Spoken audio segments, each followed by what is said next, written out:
নমস্কাৰ বন্ধুসকল, আপোনালোক সকলোকে পুনৰবাৰ মোৰ চেনেললৈ স্বাগতম জনাইছোঁ আৰু আগবাঢ়িছোঁ আমি আজি এটা নতুন প্ৰসংগ লৈ পেলাই, যিটো প্ৰসংগ বৰ্তমান অসম চৰকাৰৰ লগতে সকলোৱে গুৰুত্ব সহকাৰে লৈছে আঁতৰ কৰিবৰ কাৰণে। সেয়া হৈছে আমাৰ ছাত্ৰ ছাত্ৰীৰ যিটো মানসিক স্বাস্থ্য, মেণ্টেল হেল্থ, সেই হেল্থ সম্পৰ্কত চৰকাৰে ইতিমধ্যে চেষ্টা কৰি আছে কেনেকৈ আমি ছাত্ৰ ছাত্ৰীৰ মানসিক স্বাস্থ্যটো আমি সবল কৰিব পাৰোঁ। কাৰণ আমি সকলোৱে জানো, যেতিয়ালৈকে মানসিক স্বাস্থ্য সবল নহয় তেতিয়ালৈকে ছাত্ৰ ছাত্ৰীসকলে পঢ়াত মনোযোগ দিব নোৱাৰে আৰু লগতে ভাল ফলাফল দেখুৱাব নোৱাৰে। সেয়ে আজি আমি বিদ্যালয়ত এই ক্ষেত্ৰত ছাত্ৰ ছাত্ৰীৰ মানসিক স্বাস্থ্য কেনেকৈ আমি ভাল কৰিব পাৰোঁ, এনেকুৱা বিভিন্ন কথা লৈ ছাত্ৰ ছাত্ৰী ক্লাছ 8ৰ পৰা আমি ক্লাছ 7ৰ পৰা ক্লাছ 10ৰ ছাত্ৰ ছাত্ৰী এখন সজাগতা সভা আমি পাতিছোঁ। সভাত অংশগ্ৰহণ কৰিছে গুৱাহাটী বিশ্ববিদ্যালয়ৰ অৱসৰপ্ৰাপ্ত অধ্যাপক নীলিমা ভাগৱতী ডাঙৰীয়ানীয়ে। তেখেত আহি পেলাই আমাৰ মাজত উপস্থিত হৈছেহি। তেওঁৰ সহযোগত আমি কৰাসমূহ বিদ্যালয়ৰ ছাত্ৰ ছাত্ৰী সকলোৱে আজি এই অনুষ্ঠানত ভাগ লৈছোঁ আৰু আমি ছাত্ৰ ছাত্ৰীৰ লগতে আমি সকলো শিক্ষক শিক্ষয়িত্ৰী উপকৃত হৈছোঁ যে আমি ছাত্ৰ ছাত্ৰী নহয়, আমি সকলোৱে ভালদৰে চাকৰি কৰি যাবৰ কাৰণে আমি এক সুস্থ মানসিক স্বাস্থ্যৰ প্ৰয়োজন হয়। কাৰণ মানসিক স্বাস্থ্যটো যদি আমি ভালে নাথাকে তেতিয়া আমি চাকৰিটো ভালকৈ কৰিব নোৱাৰোঁ, আমাৰ বিভিন্ন আসোঁৱাহ আহি পৰিব। গতিকে ঠিক একেদৰে ছাত্ৰ ছাত্ৰীৰ ক্ষেত্ৰতো একেটা কথাই প্ৰযোজ্য। তেওঁলোকৰ যদি মানসিক স্বাস্থ্যটো ভাল নহয়, বিভিন্ন কাৰণ আছে, তাৰ সামাজিক কাৰণৰ পৰা আৰম্ভ কৰি বিভিন্ন কাৰণ আছে, যদি ভাল নহয় তেতিয়াহ'লে তেওঁলোকে সুস্থিৰভাৱে আহি পেলাই বিদ্যালয়ত অংশগ্ৰহণ পঢ়াত মনোযোগ দিব নোৱাৰে। এই গোটেই কথাখিনি আমাক নীলিমা ভাগৱতী বাইদেৱে কেনেকৈ আমি ছাত্ৰ ছাত্ৰীসকলক বুজালে, সেই কথাখিনি আমি আপোনালোকৰ লগত শ্বেয়াৰ কৰিব বিচাৰিছোঁ। আহক আমি সকলোৱে তেখেতৰ এই যিখিনি উদ্গনিমূলক ভাষণ কথা, সেই কথাখিনি আপোনালোকৰ লগত শ্বেয়াৰ কৰোঁ। আশা কৰোঁ আপোনালোকে চাই ভাল পাব। এনেধৰণৰ কথাখিনি আপোনালোকৰ ওচৰলৈ লৈ আহিবলৈ মই চেষ্টা কৰি থাকিম। আপোনালোকে অনুগ্ৰহ কৰি মোৰ চেনেলটো ছাবস্ক্ৰাইব কৰি ল'ব আৰু বেল আইকনটো দবাই থ'ব, লাইক কৰিব, কমেণ্ট কৰিব। মই কেনেকুৱা ধৰণৰ কাম কৰিব লাগিব সেই ক্ষেত্ৰত আপোনালোকৰ দিহা পৰামৰ্শ মই বিচাৰিছোঁ। গতিকে আহক আমি আজিৰ এই কাৰ্যসূচীৰ মাজলৈ আগবাঢ়ি যাওঁ। ধন্যবাদ।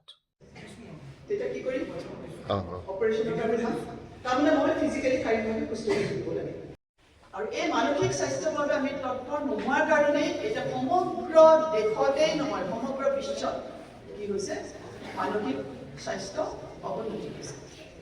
মানসিক স্বাস্থ্য লাহে লাহে তললৈ নামি গৈছে আৰু অস্বাস্থ্যলৈ পৰিণত হৈছে। স্বাস্থ্যকৰ যিটো ডিছঅৰ্ডাৰ শব্দটো তাত লিখিছিলোঁ, মেণ্টেল ডিছঅৰ্ডাৰবিলাক আৰম্ভ হৈছে। এইখিনিলৈকে বুজি পাইছানে? এতিয়া মই চিধা আহি গ'লোঁ NEP 2020 আৰু NEP 2020 যিটো পাৰ্ট মই তোমালোকৰ আগত আজি দাঙি ধৰিম সেইটোৱে হৈছে যিখন লেখা আছে পেপাৰখনত, তোমালোকে পঢ়িছা, মানসিক স্বাস্থ্য, সাক্ষৰতা আৰু প্ৰয়োজনীয়তা। আৰু তোমালোকৰ কাৰোবাৰ যদি কিবা বহী পেঞ্চিল আছে, কিছুমান শব্দ মই শব্দবিলাক তোমালোকে লিখি থ'ব পাৰা। আৰু যদি নাই, মোৰ একো নাই, এইখন মোৰ হাতত হেৰি আছে, মই দি দিম। তোমালোকৰ এগৰাকী বাইদেউ তোমালোকক এতিয়া দি দিব পাৰিম।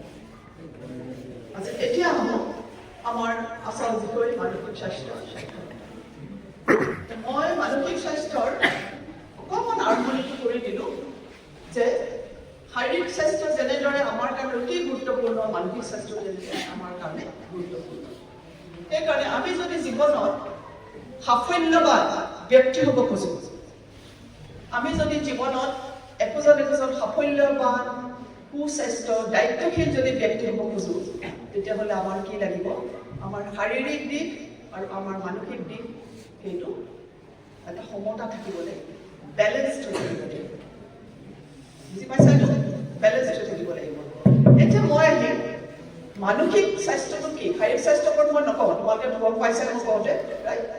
এতিয়া মানসিক স্বাস্থ্যটো হ'ল আমাৰ এনেকুৱা এটা স্বাস্থ্যৰ দিশ, এনেকুৱা এটা স্বাস্থ্য দিশ বুলি কওঁ য'ত তিনিটা বস্তু সংযোগ হৈ থাকে। মানসিক স্বাস্থ্যত তিনিটা দিশ সংযোগ হৈ থাকে। প্ৰথম দিশটো হ'ল মনস্তাত্ত্বিক। কি ক'লো মই? মনস্তাত্ত্বিক হ'ল মাইণ্ড, মানুহৰ মন। মনস্তাত্ত্বিক that technique, monostatic. A mental health or what. 2 number 2 whole emotions, abeg. Abeg to whole.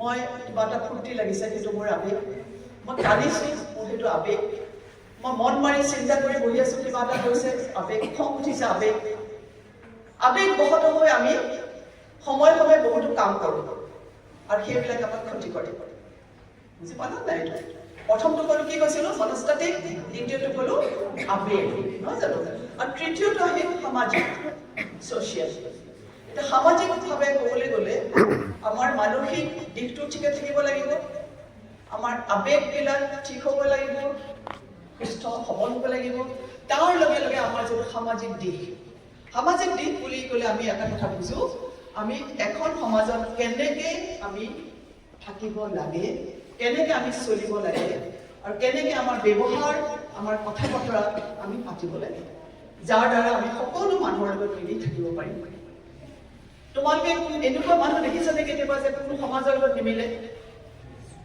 গৈ বেয়া পায় খেলি বেয়া পায় মানুহৰ লগত থাকি বেয়া পায় তেনেকুৱা দেখিছা নেকি দেখিছা কি কৰে তেওঁলোকে নিজে এনেকৈ মন চন মাৰি ঘৰত বহি থাকে নহয় জানো একো নকৰে অন্য কাম এই তিনিটা যে মই ক'লো এই তিনিটা বস্তু আমাৰ মানসিক স্বাস্থ্য ঠিকে ৰাখিবলৈ হ'লে আমাৰ এই তিনিটা বস্তু আমি সবল কৰি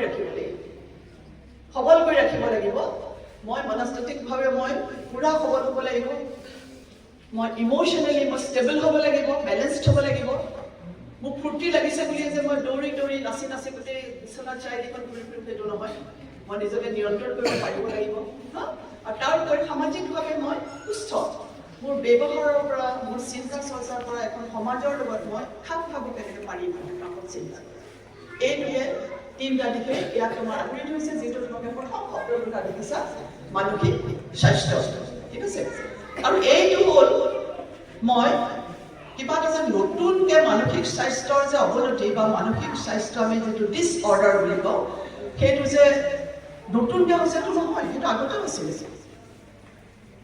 কিবা কাৰণত হয়তো কেতিয়াবা কোনোবাই কয় এইটো জেনেটিকেলি বা বংশগতভাৱে আহিব পাৰে কিছুমান সেইটো মেণ্টেল হেল্থত নহয় কিন্তু ধৰি লওক কোনোবাই অকণমান মন মাৰি ঘৰত বহি থাকিলে আগতে মানুহে ভাবিছিলে যে তাই কিবা ভূতে ধৰিছে কিবা ভূত প্ৰেতে আহিছে তাইৰ ওচৰত সেইকাৰণে এনেকুৱা মানে মনে বিভেদ আছে বেজ বেজালি গোটেই কামবিলাক কৰি ভাল কৰিবলৈ চেষ্টা কৰে কিবা এটা কাৰণ হ'ব এনেকুৱা কাৰণ হ'ব যিটো কাৰণে তাই আবেগবিলাক অস্বাভাৱিক হৈ গৈছে স্বাভাৱিক হৈ থকা ঠিক আছে এতিয়া গোটেই বিশ্বত দেখোঁ আমি আমেৰিকাই হওক যুক্তৰাজ্যই হওক যি হওক শ্ৰীলংকাই হওক আমাৰ অসমতে হওক আমাৰ এই এটা ডাঙৰ সমস্যা সৃষ্টি হৈছে অস্বাস্থ্যকৰ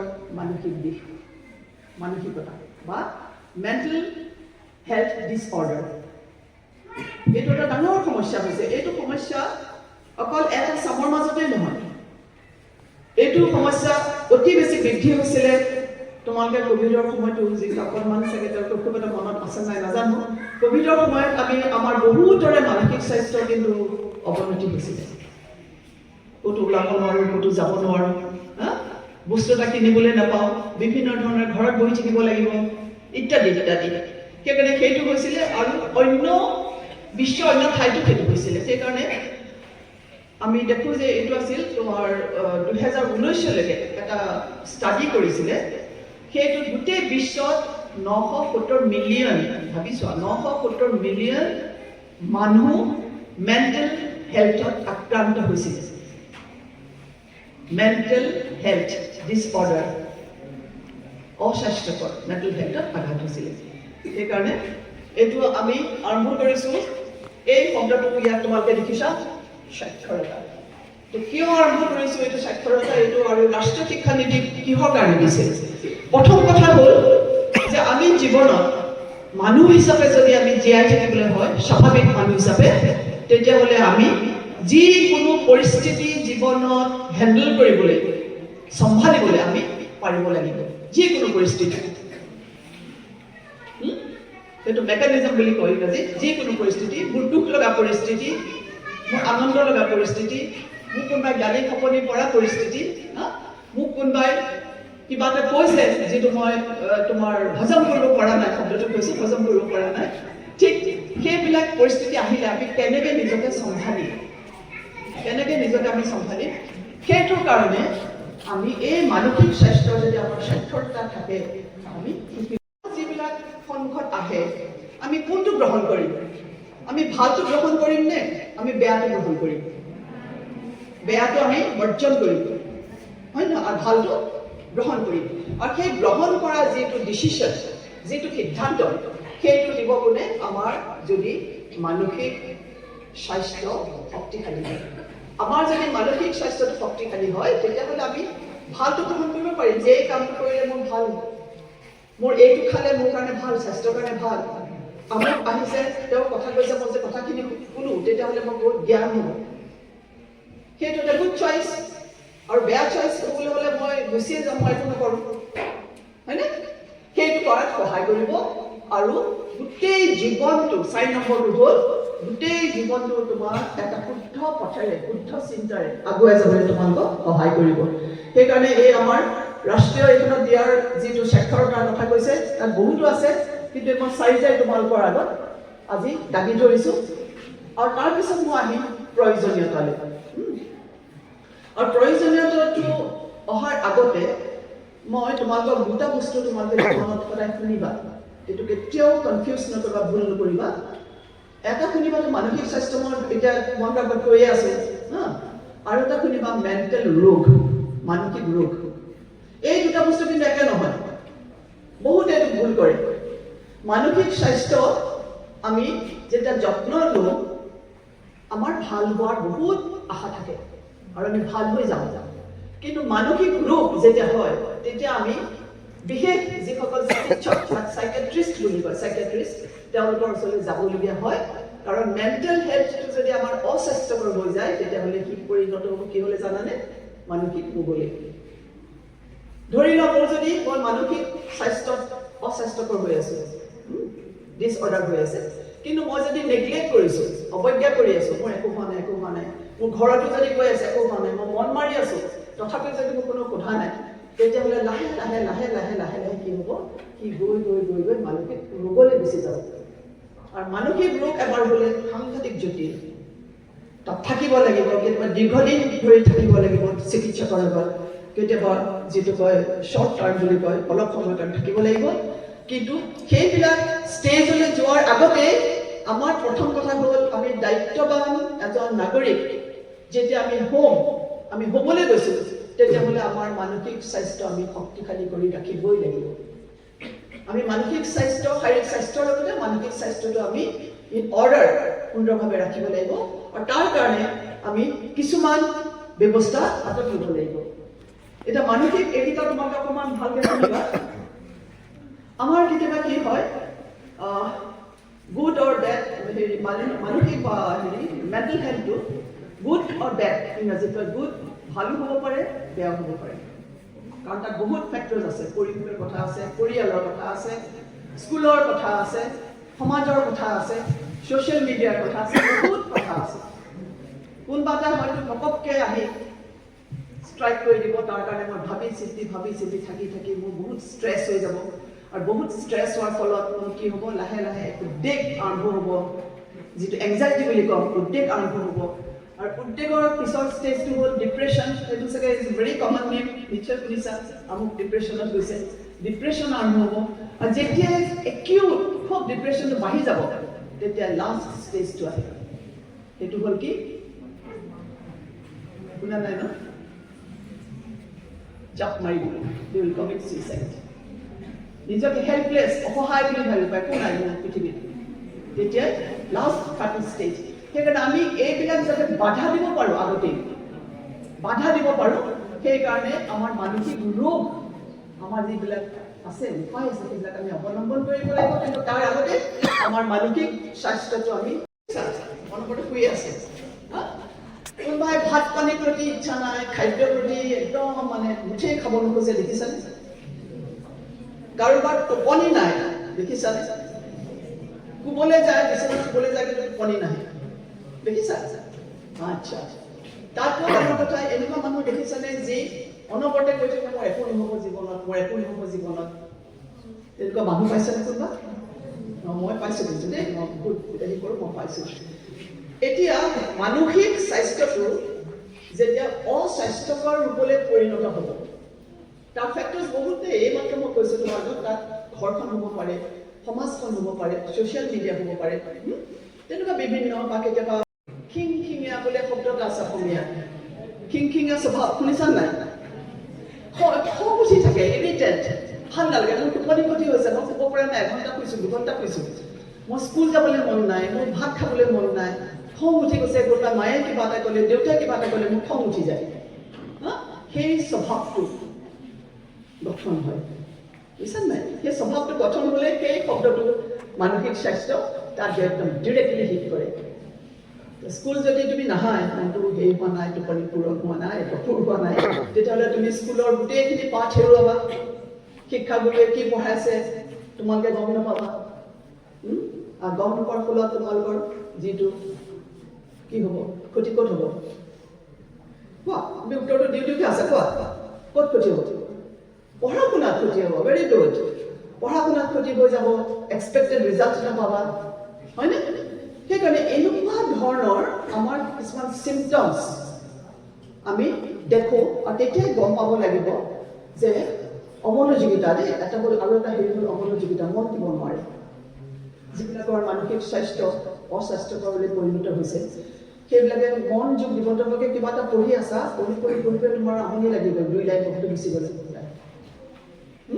কিবা এটা লিখি আছা, তোমালোকে আচল যিবোৰ শব্দ লিখিব লাগে সেইবোৰ আঁতৰি সেই শব্দবিলাক লিখিছা, বুজিছা? তেনেকুৱা, সেইকাৰণে এইকেইটা হ'ল চিমটম। আৰু যদি দেখা ক'ৰবাত এনেকুৱা ধৰণৰ চিমটমছ, তেতিয়াই তোমালোকৰ এটা কাম হ'ব যে পিতৃ মাতৃ নতুবা অভিভাৱক যিজনেই আছে তেওঁলোকৰ লগত, তেওঁলোকক এই কথাখিনি জনাই দিয়া। বিশেষকৈ যিখিনি 8, 9, 10, 11, 12 ল'ৰা ছোৱালী, মই সদায় কওঁ তোমালোক দায়িত্বশীল নাগৰিক হ'ব লাগিব। তোমালোকে কোনোবা এজনক বচাবলৈ চেষ্টা কৰিব লাগিব, যাতে সেই ব্যক্তিজন মানসিক ৰোগী হৈ নপৰে। মানসিক স্বাস্থ্যত তেওঁ যাতে আমি ভাল কৰিব পাৰোঁ, আৰু মানসিক ৰোগলৈ যাতে আমি তেওঁলোকক যাবলৈ বাধা দিব পাৰোঁ। সেই হেৰিটো, এৱেৰনেছটো, প্ৰয়োজনীয়টো তোমালোকে বুজাই দিব লাগিব। আৰু কিবা হয় নেকি? তোমালোকৰ মনত কিবা জাগি উঠিছে নেকি? কিবা চিমটম? আৰু তোমালোকক সহায় কৰিবলৈ মানুহ অভাৱ বুলি নাভাবিবা। তোমালোকৰ অধ্যক্ষ মহোদয় আছে, লাৰ্ণিং পিপলৰ শিক্ষাগুৰুসকল আছে দুইফালে। এনি সমস্যা হয়, এনি কথা হয়, বা কিবা এটা তোমালোকৰ মনত খুটখুটাইছে, মোৰ এইটো কথা সোধা। আৰু কিবা যদি পৰামৰ্শ পিছত মোৰ ল'বলগীয়া হয়, ডেফিনেটলি আমি দি দিম, মই সেইটো দিম। মই 8:30 পিছত দিওঁ ৰাতি, যেতিয়া দেখোঁ গুৱাহাটীত 8:30 বা 9:00 পিছত ফোনবিলাক আহিব মই লওঁ। এইটো গাইডেন্স এণ্ড কাউন্সেলিংটো কৰি থাকোঁ। আৰু এইখিনিকে কৈ আজিলৈ মই সমাপ্ত কৰি দিওঁ। আকৌ পিছত লগ পাম। এটা দিন নিজে নিজে নিৰ্বাচন কৰিছোঁ আকৌ আহিবলৈ, 21 জানুৱাৰী, বাকী 21 জুন।